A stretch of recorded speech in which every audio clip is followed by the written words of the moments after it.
മക്കൾക്ക് പഠിപ്പിച്ചു കൊടുക്കേണ്ട മൂന്നാമത്തെ കാര്യം ഭക്ഷണത്തിന്റെ മര്യാദ ചെറുപ്പത്തിലെ കൂടെ ഇരുത്തി പഠിപ്പിക്കണം. ഇമാം റഹിമഹുല്ലാഹ് തുടരുകയാണ്. ബിസ്മില്ലാ, രണ്ട് കൈയും കഴുകിയോ? ഇല്ലല്ലോ, ഇല്ല, കഴുകിയോ? ഒരു കൈ മതി. കഴുകൽ സുന്നത്തല്ല. രണ്ട് കൈയും ഭക്ഷണത്തിന് മുമ്പ് കഴുകിയാൽ അയാൾക്ക് വലിയ വർക്കത്തുണ്ടാവും, ദാരിദ്ര്യം ഉണ്ടാവില്ല എന്നല്ലേ. രണ്ടേയും കഴുകണം മോനെ. ചില ആൾക്കാർ കല്യാണം സദ്യയിലൊക്കെ പങ്കെടുത്തിട്ട് ബിരിയാണി തിന്നതിന് ശേഷം ചോദിക്കുന്നതാണ് വാഷ് ബേസ് ഇടയില്ലേ. അപ്പൊ തുടക്കത്തിൽ കഴുകിയില്ലേ? ഇല്ലടാ, തുടക്കത്തിൽ കഴുകിയില്ലേ? അപ്പൊ ഒരു ഉടായ്പ നയം പറയും, കഴുകിയ ഉസ്താദ്. അപ്പൊ അവിടെ ഒരു ഗ്ലാസ് വെള്ളം വുളു എടുക്കാൻ പറ്റുന്ന വെള്ളം കൊണ്ട് കൈ കഴുകിയാലേ കൈ കഴുകിയ സുന്നത്തുള്ളൂ.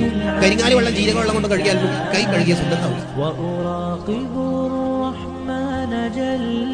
കൈ കഴുകിയോ? ഇല്ല, ഉപ്പ കാത്തിരിക്കാം. മോനൊന്ന് വേഗം കൈ കഴുകി. 2 ദിവസം ഈ പഠിപ്പിച്ചാൽ മതി കാര്യം. മോൻ 65 കൊല്ലം ജീവിക്കുന്ന കാലത്ത് അത് ചെയ്യും. ചെറുപ്പത്തിലും പഠിപ്പിച്ചു കൊടുത്താൽ ചെറുപ്പത്തിലെ ശീലം വലിയ കാലം വരെ